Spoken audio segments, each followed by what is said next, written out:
클스 가족들의 연결 마디 마디오.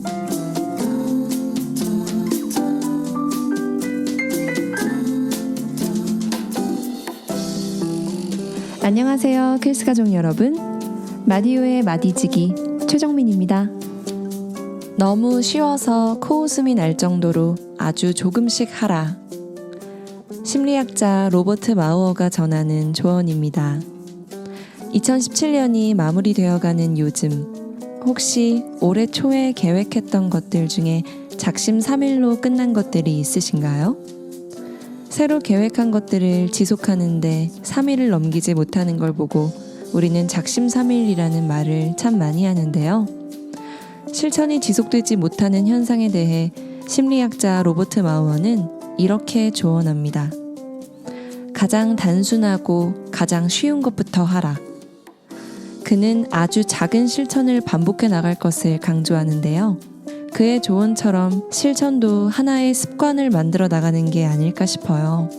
조금씩 실천하다 보면 그것이 습관이 되고 또 습관은 일상이 되어서 어느새 변화한 나를 발견할 수 있지 않을까요? 한 해를 마무리하고 새해를 맞이하려는 12월의 끝자락입니다. 작심삼일로 끝나버렸던 계획들도, 그리고 앞으로의 새로운 계획들도 처음부터 완벽하게 해내려는 부담은 내려놓고 아주 작은 실천부터 지금 바로 실행해보는 건 어떨까요? 너무 쉬워서 코웃음이 날 정도로 아주 조금씩이요. 변화는 아주 작은 것에서부터 만들어지는 거니까요.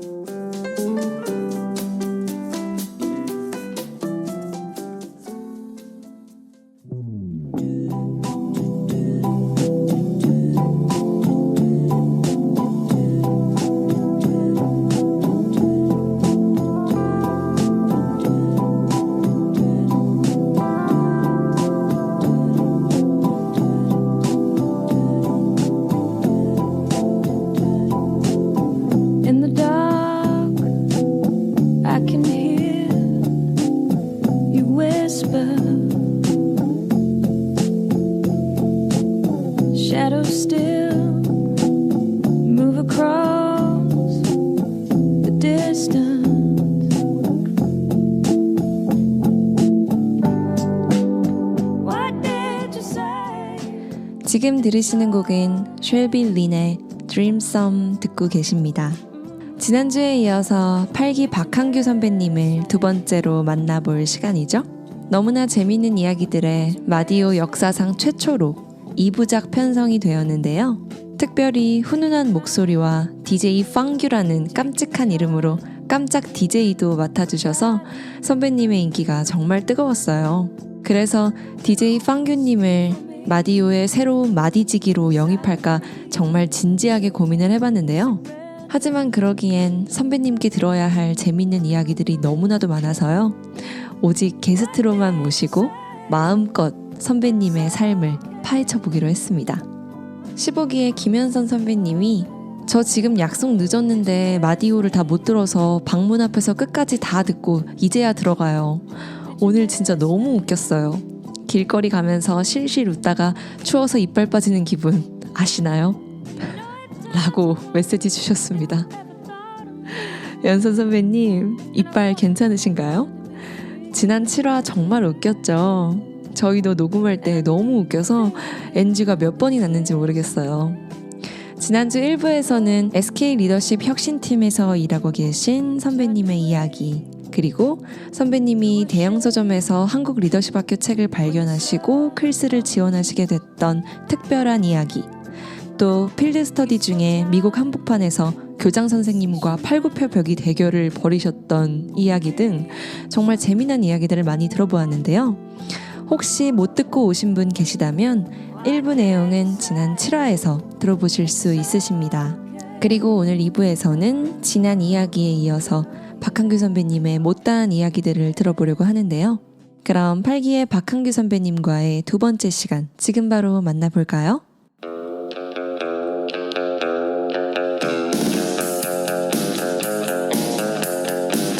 클스 가족들의 연결마디 마디오의 루리루 윤민몽.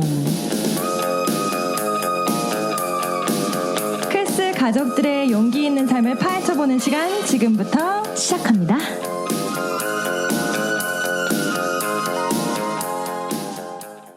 와, 일주일 만에 돌아왔어요. 선배 진짜 너무 보고 기다렸어. 싶었어요. 너무 기다렸어. 네, 저 너무 기다려가지고 일주일이 10분처럼 느껴졌어요. 정말 너무 빨리 갔어요, 일주일이. 그러니까요. 저도 네. 딱 10분 같았어요. 10분. 네, 잠깐 화장 갔다 오니까 또 2부 시작하네요. 그러니까요. 네. 아니, 저희가 팡규 선배님 오신다고 준비한 게 너무 많아요. 오늘은 특별히 또 퀴즈 코너까지 열었죠. 퀴즈 코너. 박땡땡 선배님이 오신다고 하고, 근데 박땡땡 선배님 8기에 3명밖에 없거든요. 그래서 사람들이 핑크북을 보고는 본인이 생각하기에 박땡땡 선배님이랑 닮은 연예인을 답변을 보내주셨어요. 16기의 박진 학생은 박땡땡님이 여자분이신 줄 알았나 봐요. 김태희, 수지, 한가인, 송혜교 이렇게 제가 보내주셨거든요. 약간 한가인 느낌 있죠? 한가인 느낌 있어요. 눈썹 위치 약간 닮았어요. 그렇죠. 네, 좀 한가하긴 해요. 네, 죄송합니다. 뭐죠, 이 아재 개그. 아유, 나이가 설 수가 없네. 그 다음에 닉네임 안정영. 안정영이 아니에요. 닉네임이 안정영인 분이 닮으신 분으로 마디지기 최정민. 최정민님을 닮았다. 누나.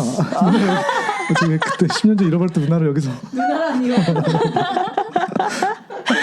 죄송합니다. 그 다음에 또 다른 분께서는 배용준을 닮은 듯한? 이러고 사진까지 보냈어요. 진짜 많이 들었어요, 이 얘기. 네, 아니 21살 근데 때. 제가 약간 이의가 있어요. 이분은 저도 얘기 약간 좀 할게요. 뻥쟁인 것 같아요. 저 뻥쟁이. 21살 때 바람머리를 했어요, 제가. 아 그래요? 네. 아니 이분이 지금 핑크북을 찾아가면서 봤는데 배용준이래요. 말이 돼요 그렇지, 이게? 약간 그렇지. 나는 이게 말이 안 된다고 생각하는데 이거 내가 왜요? 보기에는 탈락시켜야 될 것 같아. 탈락? 오케이. 그러면은 또 조근님께서 보내주신 게 박 선배님 닮은 연예인 아무리 봐도 박보검이요.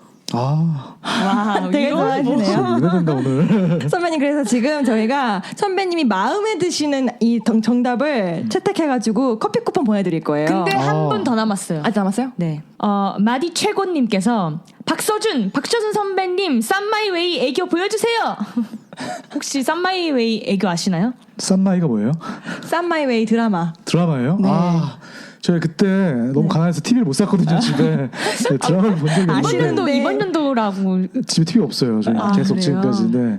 안타깝게도. 워낙 책만 봐가지고 제가. 자 그러면 지금 TV를 보기가 본 적이 없네. 보기가 누구지? 수지, 박서준, 그다음 배용준, 박보검. 보검 그리고 한가인.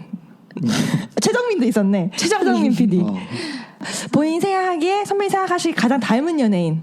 그럼 별다방 커피 주는 거예요? 그렇죠. 네. 편의점용 말고? 아닙니다. 진짜 스타벅스요? 별다방. 그럼요. 네. 배용준. 와우, 배용준 사진까지 보내주신 그 정성에 감동했습니다. 네. 네. 김훈회 학생 별다방 커피 쿠폰 쏴드리겠습니다. 김훈회 학생, 박한규 선배님 핑크북 다시 한번 찾아보세요. 그럼 이제부터 본격적으로 저희 2부 시작해 보도록 하겠습니다.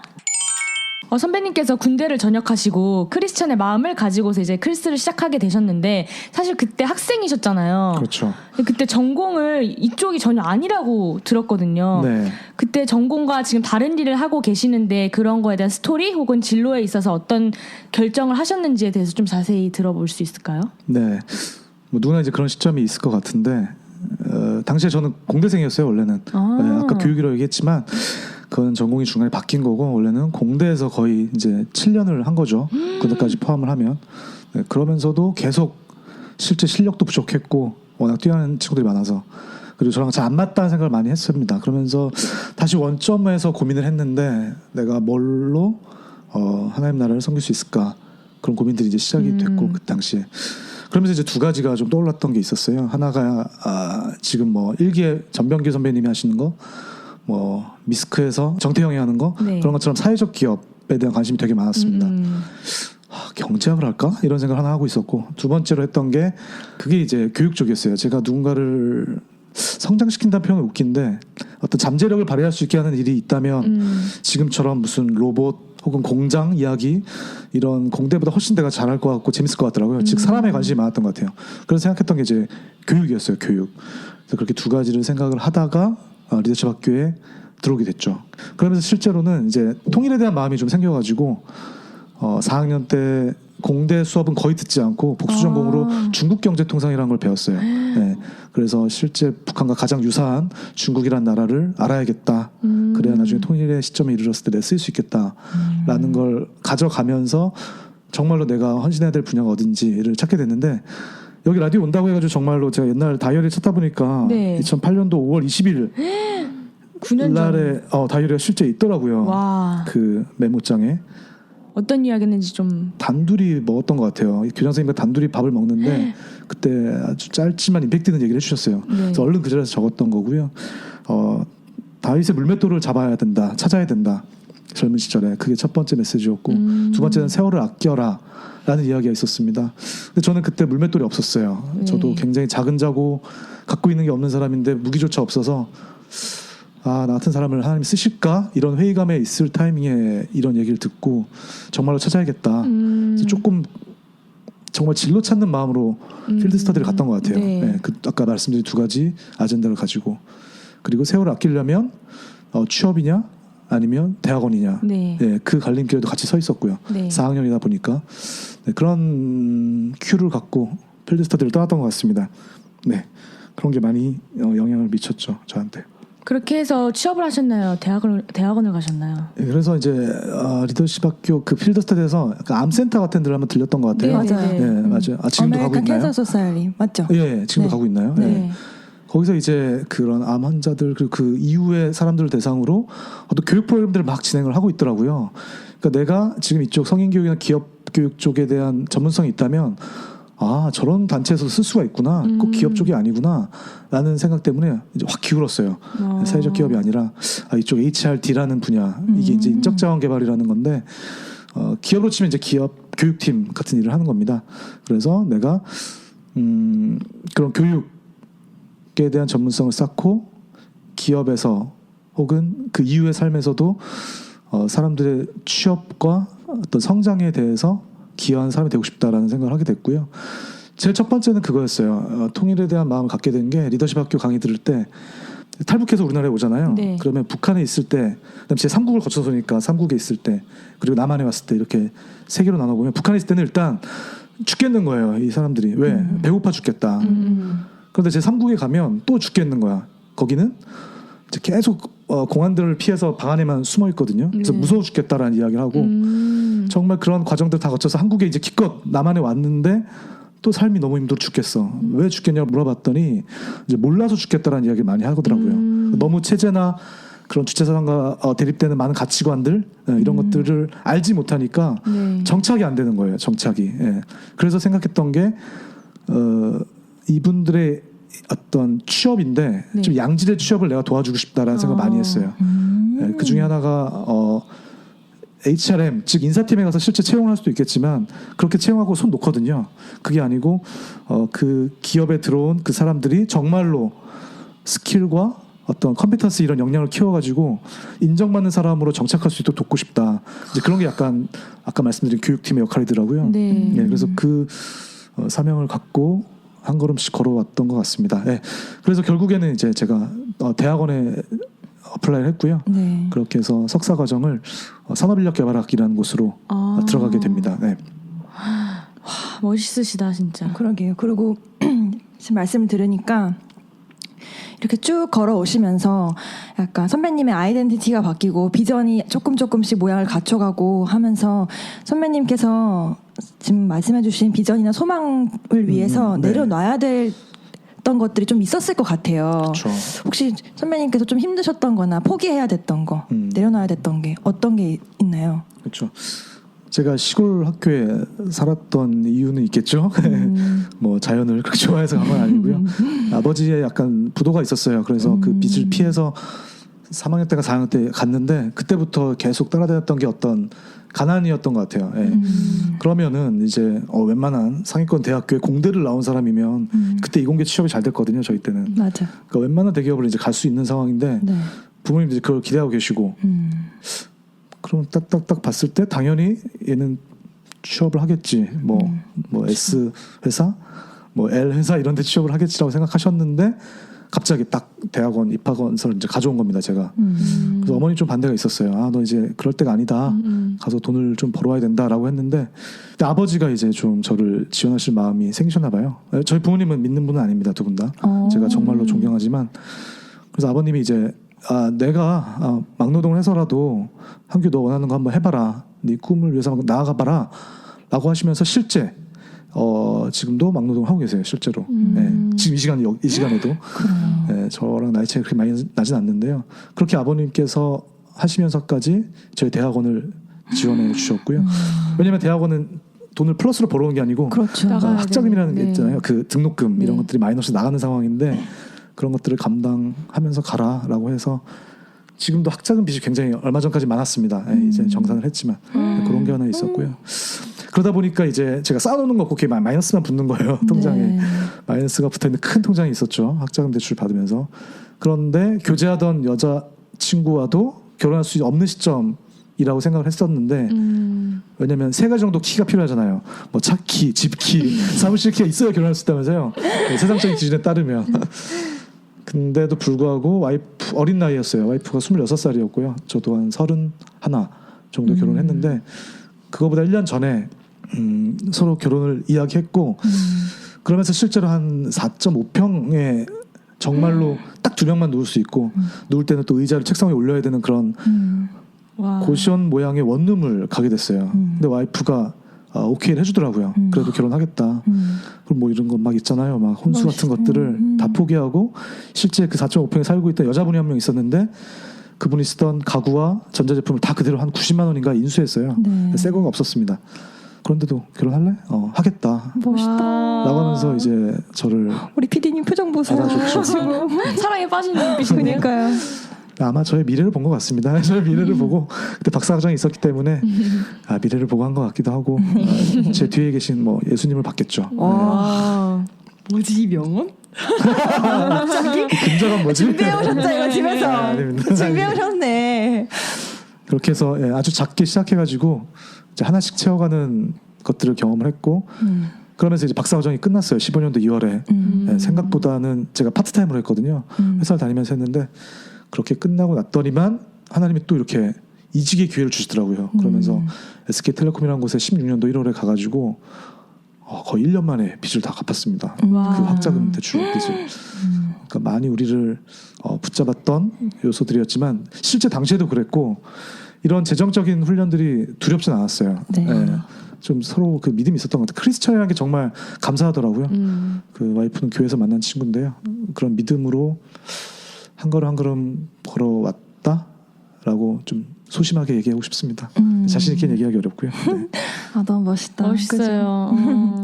그러면 선배님께서 당시 상황이 어려우셨는데도 꿈을 위해, 비전을 위해, 소명을 위해서 대학원을 가겠다고 결심하신 것 후회 안 하시는 거죠? 너무 다행이죠. 네. 당시에는 열등감이 많았어요. 네. 왜냐하면 다 대기업에 간 친구들이 질비했거든요. 주변에. 나는 자꾸 마이너스가 커지는데 이 친구들은 막 쓸 수 있을 만큼 큰 월급들도 매번 받고 더더구나 잘 사는 애들이 그렇게 잘 풀려요. 매번. 신기한 건. 예. 그러니까 더 그런 모습을 보면서 내가 지금 하는 게 맞나라는 점검들이 있었지만 지금은 그걸 내가 겪어서에 대한 보상일지 모르겠는데 정말 하고 싶은 일들을 회사에서 하고 있어요. 그래서 뭐 흔히 이야기하는 뭐 직무 만족도나 그런 인게이지먼트가 되게 높아요. 예, 너무 즐겁고 재밌습니다. 그런데 신기한 건 그런 재정적인 것들도 더 넘어섰어요. 그 친구들을. 예, 그 당시에는 저보다 훨씬 위에 있던 친구들인데 시간이 지나고 정말 원하는 일에 제가 약간 리스크를 안고 뛰어들었더니 되게 빠른 시간 내에 이게 골든 크로스가 생긴 겁니다. 예, 역전이 일어난 것 같아요. 물론 그게 목적은 아니지만 그러니까 재정적인 걸 내가 오히려 집착하고 거기에 얽매였으면 안 됐을 거라고 생각을 하고요. 하나님께서 이렇게 풀리게 해주신 거 아닌가 감사할 따름이죠 뭐. 네.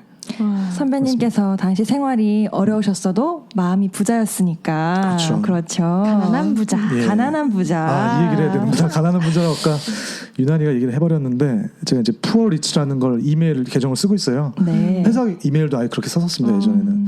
그게 고린도 후서 6장 10절의 말씀이에요. 그 말씀을 붙들고 정말 내가 이렇게 살아야겠다는 생각했는데 내용이 뭐냐면 근심하는 자 같으나 바울의 고백입니다. 근심하는 자 같으나 항상 기뻐하고 가난한 자 같으나 많은 사람을 부유하게 하고 아무것도 없는 자 같으나 모든 것을 가진 자로다 라는 고백을 그 돌 맞고 돌아다니던 그 텐트메이커 바울이 했었거든요. 네. 가능해? 저게 가능해? 그런 생각을 했어요. 네. 그런데 그 당시엔 제가 재정적으로 어렵지만 굉장히 영적으로 부여했거든요. 예. 근데 언젠가는 그러니까 알게 모르게 그런 확신이 좀 들었는데 언젠가는 내가 재정적으로 부여해주는 시점이 올 거다. 그러면 그때는 거꾸로 마음을 가난하게 살자, 심령을 가난하게 살자. 지금 시절 잊지 말고 예. 그런 마음을 끝까지 가져가기 위해서 가난한 부자라는 비전을 또 조심스럽게 소심하게 세웠습니다. 네. 선배님의 그런 모습을 선배님의 동기분들이 잘 기억을 해주시는 것 같아요. 아 그래요? 왜냐면 권지영 선배님. 미국에 있는데? 네. 선배님 오늘 럭키예요. 무려 2분이나 더 와우. 음성 편지 보내주셨어요. 인기쟁이. 팔기 강창규 선배님이랑 미국에 계신 권지영 선배님. 한번 들어볼게요. 안녕하십니까. 한국리더십학교 8기 강천규라고 합니다. 마디오가 생겨서 굉장히 이슈가 되고 있는데 아직 제가 들어보지는 못했어요. 근데 이렇게 박한규 형제가 나온다고 해서 마디오에 대한 소식도 듣고 이렇게 음성 메시지까지 남길 수 있게 되어서 굉장히 영광스럽게 생각을 합니다. 우리 박한규 형제를 2008년에 처음 만나게 됐는데 그때부터 박한규 형제가 굉장히 큰 인물이 될 거라는 생각을 했었습니다. 그런데 역시나 10년이 지난 지금 보니까 큰 인물이 되었죠. 그래서 직장과 가정, 교회 그리고 한국 리더십 학교에서까지 지금 맹활약을 하고 있는 것 같습니다. 2008년에 처음 보았던 박한규 형제는 포부가 굉장히 크고 열정이 가득한 느낌을 받았었어요. 합격자 캠프에서 처음 소개를 했을 때를 생각해보면 말도 굉장히 잘하고 자신감도 넘쳐 보였어요. 그때 이제 자기 자신을 소개할 때 가난한 부자라고 이렇게 이야기를 했었었는데 그것 때문에 놀림을 많이 받았죠. 네가 무슨 가난한 부자냐, 그냥 부자가 아니냐, 부자가 되고 싶은데 포장을 하는 거 아니냐, 뭐 계속 약을 친다, 뭐 이런 식으로 많이 놀리기도 했었었는데 꿋꿋하게 자기 길을 잘 갔던 것 같고 지금 그 바쁜 회사 생활을 하면서도 박사 과정까지 다 마치고 이렇게 회사에서나 교회에서나 또 한국 리더십 학교에서 열심히 하는 모습을 보면 한결 같은 친구구나 이런 생각들이 많이 듭니다. 그래서 굉장히 마음이 따뜻하고 열정이 많은 우리 한교가 앞으로 또 통일한국 시대에 좋은 어떤 역할을 할 수 있도록 준비되었으면 좋겠고 지금까지 해왔던 것처럼 앞으로도 더 잘할 거라는 생각을 하고 있습니다.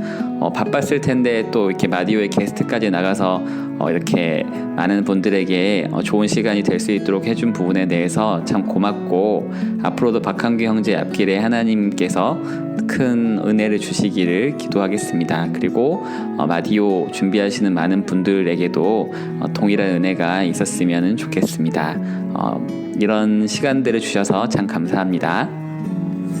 짜잔, 한기 오라버니, 제가 누구게요? 저 미국에 살고 있는 지영이에요. 권지영. 오늘 오빠가 그 마디오 게스트로 나오신다길래 제가 깜짝 음성 메시지 남기려고요. 여기는 지금 추수감사절 주간이고요. 이제 막 아이들 재우고 이제 고요한 시간이 되었네요. 연말 다가오니까 한국에 있는 8기 언니 오빠들 생각도 많이 나요. 제가 지금 이 순간에 저도 한국에 있었으면 서로 연락해서 함께 송년회 합시다. 그래서 만나면 연애 이야기도 하고 결혼 이야기도 하고 또 아이들 키워가는 육아 이야기도 하고 그렇게 시간 가는지 모르고 끊임없이 이야기 나누고 할 텐데 이럴 때 너무너무 아쉬워요. 그리고 이번에 제가 여름에 한국에 오랜만에 갔을 때 또 못 만나서 너무 아쉬웠어요. 우리 원래 봄조 같이 해가지고 엄청 친하게 잘 지냈었잖아요. 그때도 갑자기 생각이 나네요. 정말 오랜 시간이 많이 흘렀는데 다음에 한국에 가면 꼭 다 같이 봤으면 좋겠어요. 늘 잘 지내시고 이렇게라도 연락을 하게 돼서 너무 반갑고 또 기회를 주신 마디오 동문 여러분께 너무 또 감사드려요. 항상 건강하시고요. 또 연말 가족과 따뜻하게 행복하게 잘 지내세요. 또 다음에 연락해요. 안녕히 계세요. 어떠셨어요? 역시 천규 형은 직업이 변호사답게 말을 잘하네요. 제가 다음 게스트로 모실 사람이 원래 천규 형 강력 추천하려고 했거든요.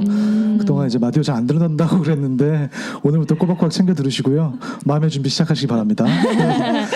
그리고 우리 미국의 지영이 이렇게 극존칭을 쓰는 애가 아닌데 역시 방송임이 무섭습니다. 원래 왈가닥한 이런 활발한 모습 기대했는데요. 아주 차분하고 공손한 모습 8년 만에 처음 봤고요. 놀랐습니다. 지영 얘기 잘 잘하고 있는지 궁금하고 한국에 왔을 때 못 간 거 정말 너무너무 미안해요. 예. 다음에는 제가 미국으로 꼭 가서 와우. 한번 찾아뵐 수 있도록 언젠가 오겠죠. 그날이 뭐 10년 20년 내로 오겠죠. 그날을 기약하면서 미국에 있는 지영이를 위해서도 많이 기도하겠습니다. 두 분 특히 청경은 제가 굉장히 존경하는 형이거든요. 진심으로 많이 의지했었고 그래서 청경 꼭 나와달라는 지금 약을 치는 거고요. 알아들으셨으면 나오실 거라 믿고 기다리겠습니다. 두 분 너무 감사합니다. 네. 정말 감사합니다. 감사합니다. 두 분. 아, 너무 아쉽지만 이제 박한규 선배님과 헤어져야 될 시간이 왔어요. 아, 싫어. 저도요. 저희가 그래도 용기를 전하는 마디오잖아요. 그래서 마지막으로 박한규 선배님께서 생각하시는 용기의 한마디를 듣고 싶어요. 네. 라디오에 섭외에 응했던 이유는 이 네 분의 아름다운 DJ와 PD도 있었지만 용기와 온기라는 컨셉이 너무 좋았어요. 네. 정말 저는 좀 살면서 용기 내야 될 순간들이 좀 많았던 것 같고 그때 제 힘으로 내지 않고 누가 뒤에서 미는 것 같았어요. 자꾸 가라고 그래서 그 길을 걸었던 것 같습니다. 철로역정이라는 책에서 많이 인상 깊게 본 건데요. 그 크리스천이라는 사람이 이제 순례자로서 쭉 가다가 아름다운 궁전을 만났을 때 저희 무조건 가야 되는데 이제 사자가 두 마리가 웅크리고 앉아 있어요. 그래서 막 으르렁거리면서 막 덮치려고 합니다. 그래서 머뭇거려요. 근데 크리스천보다 먼저 왔었던 두 불신이라는 애랑 겁쟁이라는 애는 그 사자가 무서워서 돌아갔대요. 근데 이 크리스천은 결국 그 무섭지만 한 걸음 한 걸음씩 그 궁전 향해서 나아가거든요. 근데 그 사자와 사자 사이 가운데 길로 아주 한가운데 길로 이렇게 조심스럽게 걸어보니까 알고 보니까 그 사자들이 사슬에 묶여 있었던 거예요. 그래서 으르렁거리고 이렇게 손이 닿듯 말듯하게 제 근처까지는 오지만 절대 그 크리스천이라는 사람을 해칠 수는 없었던 겁니다. 그래가지고 결국에 그 궁전으로 들어가는 장면이 나오는데 그러니까 용기를 못 내는 이유가 결국엔 우리는 어떤 으르렁거리는 것들 세상에 우리를 위협할 것처럼 보이는 것들 때문에 망설이게 되는 것 같아요. 근데 실제로는 그게 우리 주님 안에서 사슬 안에 다 묶여 있고 절대 우리가 그 굉장히 좁은 길이지만 한가운데로 주님과 함께 걸어간다면 저희를 해칠 수 없을 만큼 다 묶여 있는 것 같아요. 이미 주께서 이기신 이 세상에서 맞아요. 저희가 두려워할 건 없다고 보고 살았던 것 같습니다. 이렇게 너무 진지하고 들어가면 안 될 것 같아서 어떤 학교에 가운이 걸려 있는 걸 봤는데 이런 거예요. 스스로 깨면 병아리, 남이 깨면 후라이 이런 말이 있더라고요. 그러니까 정말로 삶을 좀 내가 주도적으로 하지 않으면 정말 남들에 의해서 뭔가 이끌려가는 삶이면 정말 후라이밖에 안 되겠다. 병아리로 살려면 많은 껍질들을 깨고 나가야겠다라는 생각을 하고 있고 그거의 근원이 용기인 것 같습니다. 와, 멋있다. 오늘 많은 청취자분들께서도 선배님의 라이프 스토리와 선배님의 비전을 듣고 많이 용기가 나셨을 거라고 생각이 됩니다. 마지막으로 선배님께서 저희 마디오 되게 사랑해 주셔가지고 그동안 신청곡 되게 많이 보내주셨잖아요. 가난한 부자 이름으로 이제는 맞아요. 그렇게 보내면 안 되겠네요. 가난한 부자 이름으로 많이 보내주셨죠. 네. 오늘도 그러면 선배님께 특별히 신청곡 한 곡 부탁드리겠습니다. 어떤 곡 틀어드릴까요? 네, 그 용기를 불러일으켰던 곡인 것 같아요.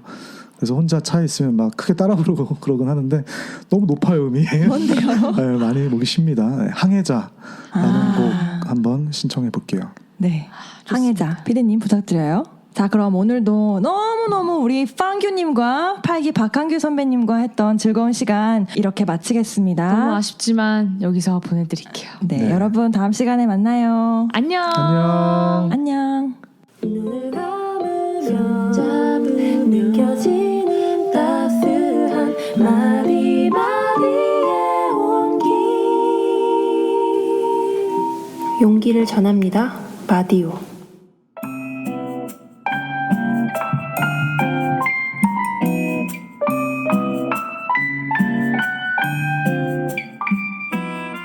진아의 일기. 오늘은 프로젝트를 하러 지역 아동센터를 방문하는 날이었다. 전날에 팀원들과 밤 늦게까지 회의를 하고 헤어진 터라 아침에 일어나는 게 너무너무 피곤했다. 날은 또 왜 이렇게 춥고 가는 길은 왜 이토록 먼지 굉장히 힘들어하며 대청역으로 갔다. 우리는 2시간 정도 일찍 만나 아이들에게 제공해줄 노트를 만들고 수업에 필요한 자료들을 준비했다.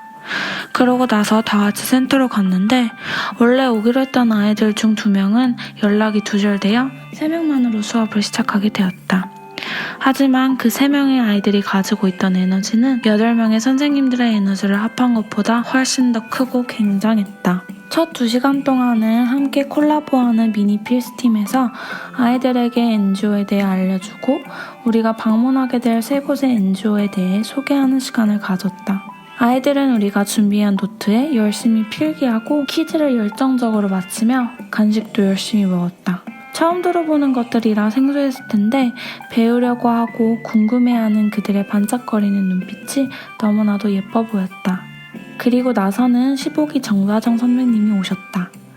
아이들에게 진로 체험을 해주고 싶어서 간호사인 선배님께 요청을 드렸는데 흔쾌히 승낙해 주셨다. 선배님은 아이들에게 간호사가 되기 위해 공부해야 할 것, 간호사로 하는 일들에 대해 소개해 주시고 맥박재기, 혈압재기와 같은 체험도 직접 해보게 해주셨다. 아이들뿐만 아니라 함께 모인 우리들도 신기해하며 수업에 적극적으로 참여했고 아이들은 질문도 마구마구 쏟아내 주었다. 처음 시작은 힘들게 집에서 나선 하루였지만 수업을 들으며 반짝거리고 또 궁금해하는 아이들의 눈빛을 보면서 이 프로젝트를 시작하기 정말 잘했다는 생각이 계속 들었다. 열정 가득하고 아이들을 사랑하는 우리 클스 팀원들 모두와 함께 할 수 있었다는 것도 너무나도 감사해졌다. 우리가 제공하는 이 수업들이 앞으로 아이들에게 얼마나 도움이 될지는 모르겠다. 하지만 우리가 오늘 이렇게 심은 작은 씨앗이 아이들이 성장해가는 과정 속에 작게라도 도움이 되길 바라며 오늘의 일기를 마쳐본다. 진아의 일기 끝.